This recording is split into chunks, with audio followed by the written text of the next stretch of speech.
Rapaziada, estamos aqui com ele, Matheus Moraes. Fala aí, muito obrigado, meu amigo. Foi difícil ter datas aí, mas eu fiz questão de ter você aqui com a gente. Como eu falei para os outros preparadores de goleiros, para você não é diferente. Quando você me dá o sim, e de primeira mão, no início desse projeto, eu falei somente com você e com o Diego, e vocês, tipo, quando é amanhã, quando é que a gente vai marcar? Então, cara, faltam palavras para descrever, Matheus, quanto você me ajudou nesse projeto e vem me ajudando, disponibilizando o WhatsApp para tirar dúvidas, materiais para mim. Eu agradeço demais, queria até um minuto aqui só, tipo, falar para você o quanto você foi importante, tanto no meu começo aqui na Food Center, quanto para esse projeto, que eu tenho certeza que isso aqui é pouco pra gente, entendeu? A gente tem que voar mais alto nesse projeto. Então, meu irmão, muitíssimo obrigado. Fala aí, tudo bom, meu irmão? Então, eu que te agradeço pelo convite. Eu sempre bato com meus amigos que falar de goleiro, falar sobre preparação é uma coisa que eu tenho um prazer enorme. E eu sinto que falta mais isso no nosso estado, e tendo uma pessoa como você, tendo essa iniciativa, é um negócio assim, muito bacana. Então, de antemão, agradecer pelo convite e principal pela tua atitude de estar fazendo um bate-papo tão bacana e tão descontraído como está sendo esse debate. Na hora. E aqui é só o começo, como eu falei, a gente vai fazer muitas outras, até um bate-papo descontraído, ou treinos descontraídos, tanto quanto coisas mais sérias, né? Enfim, pra gente começar aqui, Matheusão, só apresentar, dificilmente vai ter gente que não lhe conhece, mas para quem não lhe conhece, você atuou como preparador de goleiro no Juazeiro, aqui na Food Center também, né? E foi do Atlético Cearense, né? Isso, depois foi pro Ceará, né? Isso, lá ficou quanto tempo lá, Matheus? 5 anos. 5 anos, não é 5 meses, né? Então, é um currículo bem enriquecedor e com bastante experiência até chegar no Fortaleza, né? Isso, lá no Fortaleza você está com sub-17. Exatamente. E quais as outras categorias, ou somente 17? Boa tarde a todos, né, que estão acompanhando aqui nosso debate. Então, eu estou no Fortaleza há 5 meses, né? Atualmente venho trabalhando somente com a equipe sub-17, mas nós, das categorias maiores, estamos dando suporte nas menores, sempre que possível, dentro da nosso planejamento, dentro da nossa correria diária. A gente está lá dando suporte na 13, na 11, né? A gente sempre tem que estar presente, vendo, ajudando, porque o que a gente quer é entregar os melhores goleiros possíveis para o clube. Então, para começar aqui no primeiro tema, queria que você falasse um pouquinho da importância do preparador de goleiro para o clube, e levando também, Matheus, em consideração ao clube, a instituição Fortaleza Esporte Clube, que hoje não é segredo para ninguém, é um clube a nível internacional, já passou de nível nacional, então é um clube que está em Libertadores, em competições sul-americanas. Então fala um pouquinho da importância de ter um preparador de goleiros na categoria de base, e para o goleiro, para ele ver que tem um tratamento diferente com ele, para ele ver que tem uma pessoa ali diretamente engajada para ele. Queria que você falasse um pouquinho até outras experiências que você teve em relação a relação com o goleiro, né? Eu trabalho há praticamente 10 anos na preparação de goleiros, e mesmo com pouco tempo, a gente vê que é uma evolução muito grande dentro da nossa profissão. Quando eu comecei a trabalhar com goleiros, era praticamente fazia o treino específico, ficava ali próximo da trave, fazia orientações de correções de posicionamento ou correções técnicas.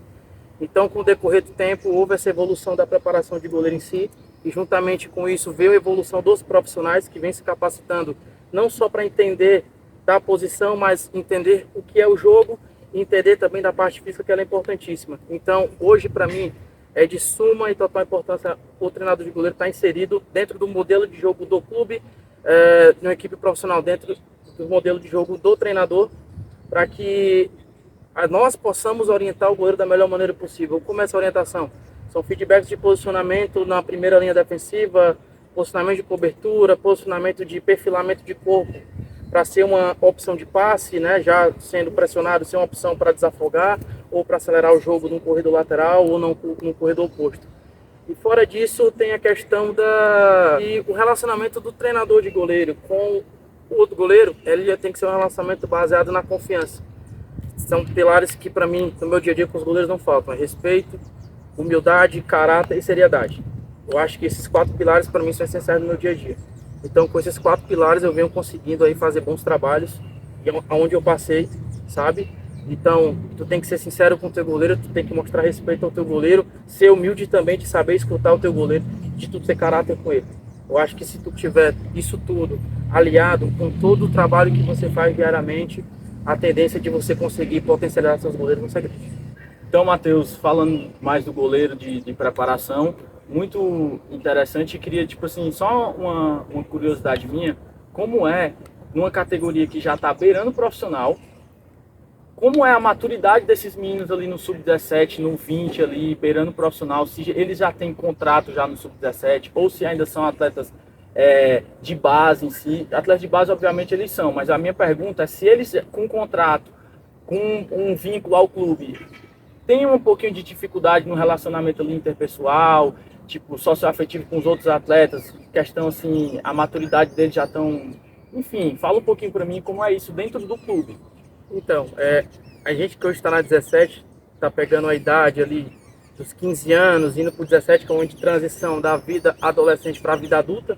Então é um momento que o atleta ele está começando a se direcionar dentro da sua carreira, se ele realmente vai seguir naquela carreira como atleta, ou se ele vai começar a direcionar para o estudo, ou se ele vai trabalhar em outros ramos, né? É um momento que a chave ela tem que girar, sabe? Eu acredito muito que dos 14 anos para baixo é um momento que o atleta tem de aproveitar e se divertir com o futebol, e a partir dos 15 em diante ele já começa a ter mais responsabilidades, como você falou, a questão do contrato, por exemplo. Nós hoje no Fortaleza trabalhamos com goleiros que têm contrato profissional e também tem goleiro que tem um contrato de formação, que é uma maneira do clube ter algum tipo de controle em relação a esse atleta, né? Que a gente sabe que nessas idades já de 15, 16, 17 anos o atleta tem contrato, o atleta tem empresário, então querendo ou não isso influencia bastante no direcionamento diário. Mas como eu te falei anteriormente, se você tiver respeito com essa pessoa, se você tiver caráter com essa pessoa e seriedade, o relacionamento ele vai ser gerido da maneira tranquila. Como isso? Você vai ter momentos que você vai sentar e você vai conversar com o cara, vai ter momentos que você vai ter que ser mais duro com ele e mostrar que aquilo que ele está fazendo está sendo errado, porque nessa idade, cara, começa a ser influenciado por fatores também de fora do clube, né? Vai ter o amigo que diz que ele é o melhor de todos, vai ter o empresário que diz que ele é o melhor, o pai vai dizer que ele é o melhor de todos, mas essas pessoas não convivem o dia a dia, não veem lá o dia a dia, o que é que está acontecendo no clube no dia a dia, não sabe quais são os processos que são feitos no dia a dia. Então, querendo ou não, é um relacionamento que não é fácil, mas ao mesmo tempo, se você souber gerir, ele acaba se tornando fácil. Aí, rapidinho no segundo tema, queria só te perguntar como é feito o teu planejamento de treino e como é que tu faz para corrigir o teu goleiro em um determinado jogo, tanto que ele foi mal ou que ele foi bem. Eu acredito que todo jogo, toda partida que a gente vá com os nossos goleiros, ele tem aspectos positivos e não vou falar aspectos negativos, mas aspectos a serem melhorados. Então eu queria te perguntar como é que tu faz para corrigir um possível gesto técnico na hora do jogo, tu consertar isso na hora do treino. Como é teu tipo de abordagem? Como tu vai chegar para ele falar isso? Então, como é que a gente trabalha hoje? A gente trabalha numa comissão que trabalha multidisciplinar. Então, é integrado a parte técnica do treinador com a parte da preparação física, com parte de fisiologia, com parte de fisioterapia. Então tem todo um trabalho que ele é integrado. A partir disso, a gente já recebe antes a programação semanal do que o nosso treinador vai trabalhar, e a partir do que ele vai trabalhar, eu consigo direcionar o que é o meu treino. Por exemplo, o treino hoje vai ser focado em enfrentamentos. Então, não adianta eu treinar nesse dia saída de gol. Eu tenho que treinar situações de enfrentamento que sejam situações que transfiram para o trabalho principal, sejam facilitador para o que é o jogo, sabe? Então, eu já trabalho nessa linha multidisciplinar com a comissão, enxergando o que precisa ser trabalhado no dia. Quando eu enxergo lá o trabalho, eu vejo o que é que o goleiro vai fazer de ação. Hoje é um treino que o goleiro vai participar muito com os pés. Então, o meu treino vai ter os componentes de jogo com os pés, mas também vai ter os componentes técnicos. Vai ter um componente técnico analítico e pode ter uma transferência para um trabalho situacional também. Então, eu trabalho muito baseado no que vai ser trabalho do treinador. E, lógico, dentro do que o adversário vai me apresentar. Se na semana a gente vai enfrentar uma equipe X, eu estudo a equipe adversária para saber quais são as características ofensivas e defensivas da equipe adversária, para que dentro do meu treinamento eu possa passar para o goleiro alguma situação específica. Por exemplo, a linha do time Y é muito alta. Então preste atenção que quando você receber essa bola, eles sobem para pressionar. Então você pode acabar fazendo uma bola longa nas costas da defesa. Mas eu não só falo, eu preciso também criar situações dentro do meu treino que ele faça essa bola para que ele ganhe confiança, para que ele possa fazer na hora do jogo. Aí em relação só tipo a tua correção durante a partida, tipo as partidas, como é que tu corrige teu goleiro pós-jogo, né? Tipo num treino pós-jogo. Tá, então, dentro do jogo é muito difícil você corrigir o goleiro. Eu acredito que existem momentos pontuais, existem momentos que você tem que dar o feedback para o goleiro, mas que você não tira a autonomia dele, mas que você não pode deixar de dar esse feedback. Principalmente se for algo que fique muito claro no momento. Se for algo claro no momento, eu vou lá dentro do mesmo ambiente do jogo, olha, lembra daquela situação? Ele já lembra. Mas se for algo que dá para corrigir no intervalo, a gente vai no intervalo, senta, conversa, mostra o que aquilo não está legal e a gente ajusta. Pós-jogo, né? Nós temos a questão da filmagem dos jogos, já que a gente consegue participar de competições a nível nacional, né? Esse ano participou do Campeonato Brasileiro Sub-17 e Copa do Brasil. Então, eu tenho o recurso do vídeo do jogo, né? Junto com o nosso departamento de análise, e a partir daí eu recebo as ações do goleiro, vou estudar essas ações do goleiro, mas também pensando no jogo. Não focar só naquela parte técnica, mas focar no posicionamento, focar no daqui a pouco um erro de posicionamento de um zagueiro, um erro de posicionamento de um volante, porque assim, o treinador de goleiro, ele tem que estar muito preocupado sim com o goleiro, mas ele também não pode esquecer do resto, por isso que a nossa profissão está evoluindo. São treinadores de goleiros que estão orientando o lateral, orientam o volante, orientam o meia, e querendo ou não, nós tendo entendimento do que é o jogo, do que é cada posição, e você transmitir esse conhecimento para o seu goleiro, vai ser muito mais fácil dele na hora do jogo dar os feedbacks também. Que não é só o treinador na beira do campo que tem que estar falando, não é só nós que temos que estar falando, mas sim o goleiro ali de frente do jogo, ele tem uma total noção do que é o jogo, e aí ele corrigir, daqui a pouco o volante que está demorando a descer, daqui a pouco a linha que está demorando a fechar, ou daqui a pouco é o nosso atacante que está demorando a recompor.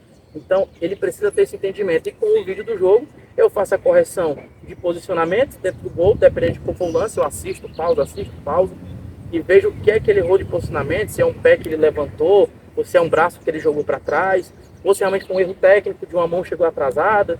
E aí a gente debate no auditório, não só o goleiro que jogou, mas com todos os goleiros, para que eles possam, os que estão jogando menos, possam ver o que é que está acontecendo, para que no treino eles consigam transferir aquilo e consigam fazer melhor. Muito massa.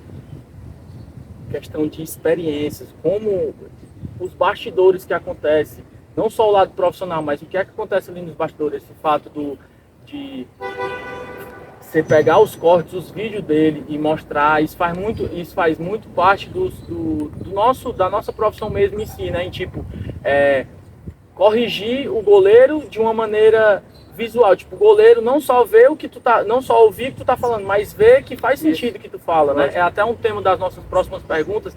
Vamos só segurar um pouquinho para a penúltima pergunta, que é sobre isso. Enfim, Matheusão.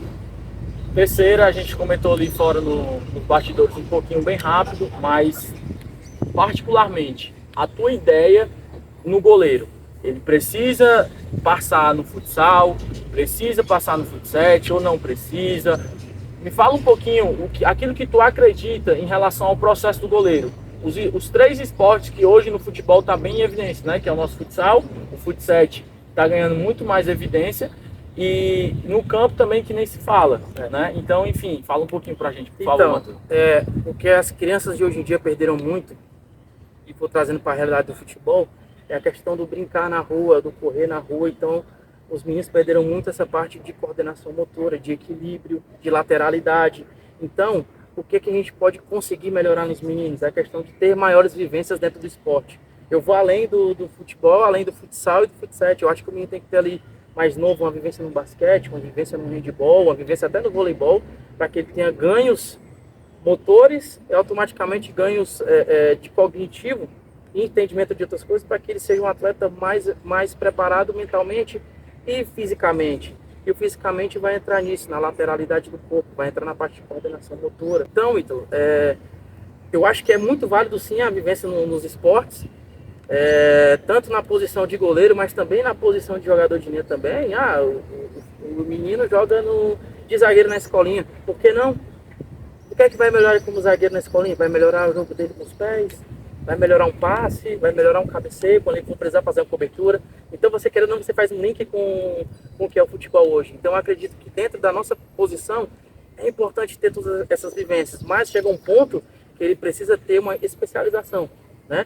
Então, a partir dali, eu acredito que até uns 12, 13 anos, esse menino ele tem que estar ali no futebol, no futsal, no futset, e iniciar essa transição, porque quando você sai de um esporte menor e vai para o maior, você vai sentir diferença simplesmente de espaço. A trave é maior, o campo é maior, já não tem a mesma força do que ele tem no campo menor. Então, eu acho que esse processo ele tem que ser graduativo, mas também ele precisa ser de um processo metodológico de onde você estiver, sabe? Então, eu acredito muito nisso, que tem que ter essa integração, mas que essa integração seja priorizando o futebol. E é como eu te digo, isso vai muito do profissional e muito do clube onde você atua. Se o clube trabalha dessa maneira, maravilha. Se ainda não, o que é que a gente precisa fazer para que a gente consiga fazer esse processo? É árduo o trabalho, é difícil, mas que a médio e longo prazo pode dar grandes frutos. Então, muito massa, Matheus. Quarto tema aqui, antepenúltimo tema.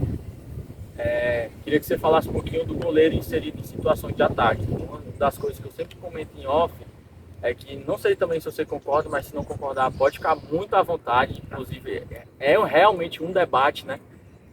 Que o Neuer, na Copa de 2014 em si, trouxe muito à tona essa questão do goleiro inserido em situações tanto de ataque quanto posicionado ali, quando a gente perde a bola ali no ataque, posicionado realmente como líbero, fazendo coberturas, usando o pé também para fazer coberturas. Enfim, Matheus, o que tu acredita que o goleiro precisa e que realmente deve ser trabalhado, o goleiro em situações de ataque?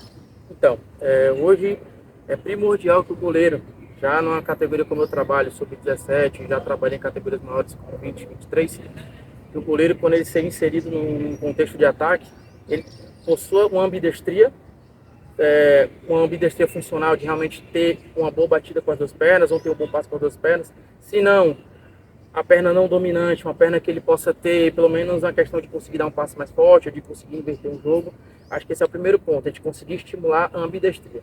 A partir dessa ambidestria, você vai incluir o goleiro em processos de condução de bola com o pé, encontrar passe dentro, encontrar passe fora, ter paciência com a bola no pé para construir, né? Não é porque já recebeu que já tem que trocar corredor, não. Se ele recebeu o passe, ele tem condição de progredir com a bola em condução, ele pode progredir. Ah, mas está muito difícil de sair. Progride, porque em algum momento alguém vai te pressionar. E quando alguém te pressionar, vai abrir espaço. E quando abrir espaço, tu vai achar o passe. Então, o goleiro é importante nessa construção na fase inicial, nessa fase 1, e também nas construções em bolas médias e longas, né? Ah, tá muito difícil de sair embaixo. Os caras estão afunilando a nossa linha defensiva, mas a linha está muito alta, então tu vai conseguir ter a situação de encontrar uma bola longa nas costas da defesa. Então, é importantíssimo o goleiro estar inserido nesse contexto, sempre bem posicionado para ser uma opção realmente de passe. Se o lateral está com a bola, ele tem que ser uma opção de desafogo para o lateral aqui do lado, né? Hoje a gente está vendo situações como eu já vi várias vezes com o Ajax, o goleiro inserido numa linha de 4, né? Geralmente muitos clubes hoje jogam na linha de 3, mas quando vão sair, bota o goleiro na linha de 4. Em alguns momentos eu já tive essa situação que o goleiro está inserido nessa linha, né? Então, funções e repertórios que você vai dar para o atleta. E fechando a questão das coberturas, né, cara? Eu acho que ele tem que estar sempre balançando para um lado, balançando para o outro, dentro do corredor da faixa onde a bola está, e sempre atento caso o time perca a bola, com muita atenção no pós-perda, né? Se ele vai ter que correr de volta para o gol, se ele vai ter que ficar posicionado para fazer a cobertura. O que é que eu oriento eles? Se a gente perder uma bola, a gente vai tentar já no pós-perda recuperar. Se o nosso jogador está à frente do adversário e que impede o cara fazer a bola longa, eu peço para ele segurar um pouquinho o posicionamento. A partir do momento que o cara ganha espaço, que ele começar a conduzir, que ele tem a chance de achar uma bola longa, aí sim o goleiro começa a voltar para o seu gol. Mas isso aí é uma questão de construção diária. Não é fácil, a gente pensa que falando aqui é fácil, mas não é. É um trabalho bem árduo, mas que vale a pena no final. Tem muito resultado, né? Isso. Enfim, quinto tema, Matheus, penúltimo. Queria que a gente até já comentou um pouquinho, mas vamos falar diretamente sobre a tecnologia associada na preparação de goleiros, né? Eu ia fazer uma introduçãozinha aqui nesse tema, mas você já falou. no clube que você está hoje, tem câmeras, tem vídeos em quase todos os jogos, né? Vocês jogaram Sub-17, Campeonato Brasileiro e Copa do Brasil. Então, é diferente, como eu até já comentei, de você só falar pro goleiro e você falar e mostrar em vídeo e ele ter, cara, o que o Matheus está falando, isso faz sentido, eu tô vendo.